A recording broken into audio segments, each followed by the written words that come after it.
រឿងខ្លាចាញ់ប្រាជ្ញាគីង្គក់និងឥណ្ឌើមានសត្វខ្លាមួយដើរស្វែងរកស៊ីតាមទម្លាប់វាលុះដើរទៅប្រទះនឹងសត្វគីង្គក់មួយកំពុងលោតផ្លោតក៏ស្រែកសួរទៅថាយើបងម៉ាំងកាយេខ្លាហៅថាម៉ាំងកាជាឯងដើររកស៊ីអ្វីហ្នឹងគីង្គក់តាប់ថាចូលបងខ្លាឯងដើរមករកអ្វីដែរខ្លាថាយើងដើររកស៊ីគីង្គក់តបថាយើងក៏ដើររកស៊ីដូចបងឯងដែរខ្លាថាចុះដើររកស៊ីអ្វីនឹងបានបើបងឯងលោតម្ដងបានមួយស៊ុញដូច្នេះតើចាប់សត្វអ្វីនឹងបាន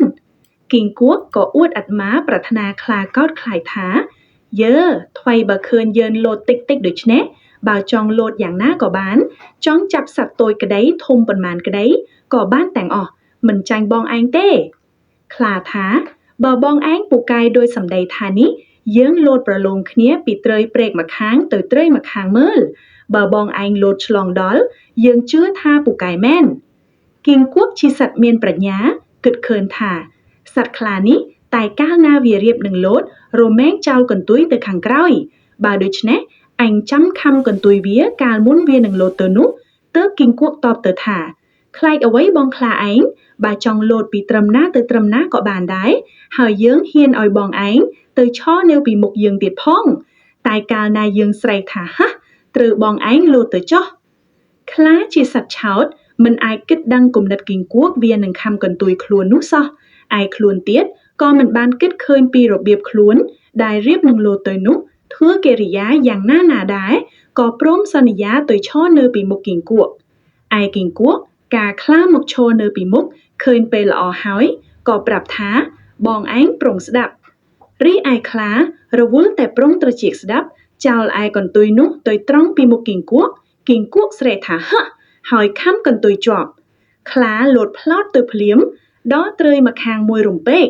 អំណាចកន្ទុយខ្លាវត្តទៅមុខនោះដួញទាំងគីង្គក់ទៅផងដូចជាដុំដីដែលគេចោលនឹងឈើដង្ហុកធ្លាក់ហួសទៅមុខខ្លាស្ទើរតែនឹងស្លាប់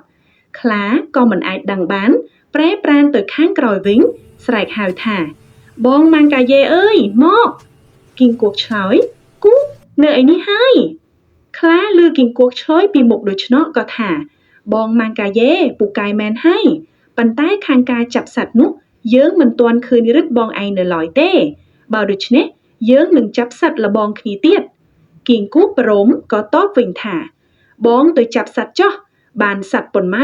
នមកជួបគ្នានៅកន្លែងនេះយើងនឹងរើសាច់នោះលបងគ្នាមើលតើអ្នកណាច្រើនជាង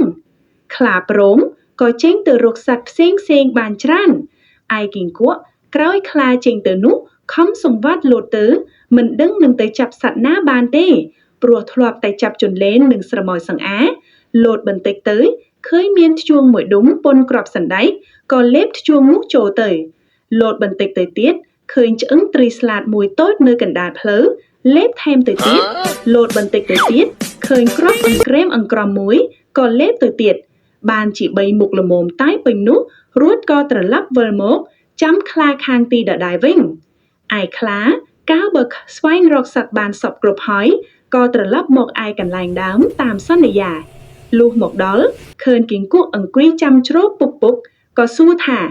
យើបងម៉ាំងកាយេមកដល់ហើយគីង្គក់តបថាយើងមកចាំឯងយូរណាស់ហើយមើលបងខ្លាឯងបានប៉ុន្មានមុខបងឯងរើចេញមកមើលយើងនឹងកន្ត្រា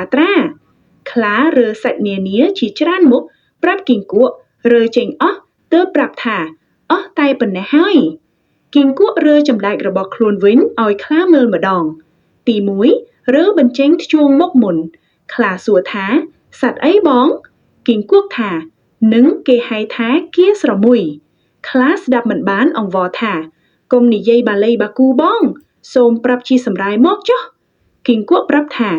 នេះគួយរមាស់ខ្លាក៏កោតថាយើខំដល់ទៅរមាស់ផងដែរ